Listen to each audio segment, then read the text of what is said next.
At dahil nandito na rin ako sa Rockwell, dumaan ako sa Certified Calm. And na-surprise nga ako kasi naka-sale sila. At ito nga yung mga bags na naka-sale. Naka 30% off itong small na crescent bag nila.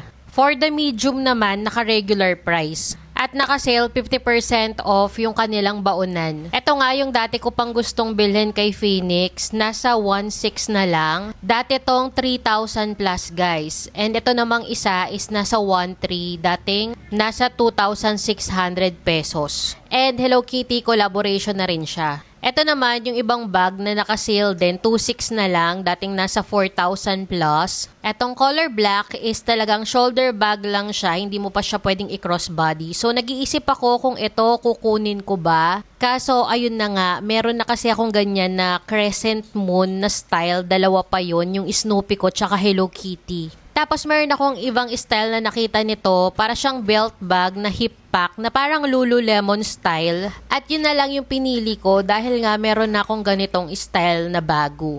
At ito na nga siya guys, ayan, dalawa yung kanyang zipper compartment kaya medyo natuwa ako kasi malaking space yung magagamit ko. Yung iba dito is nasa regular price na talaga katulad na lang nung Snoopy collaboration at saka Hello Kitty. At meron din sila nung Hello Kitty na slip-on nasa 1,950 pesos. So ayun yung kanilang mga shopping bag at ito na nga yung nabili ko. So ayun lang guys, buyers, follow me for more!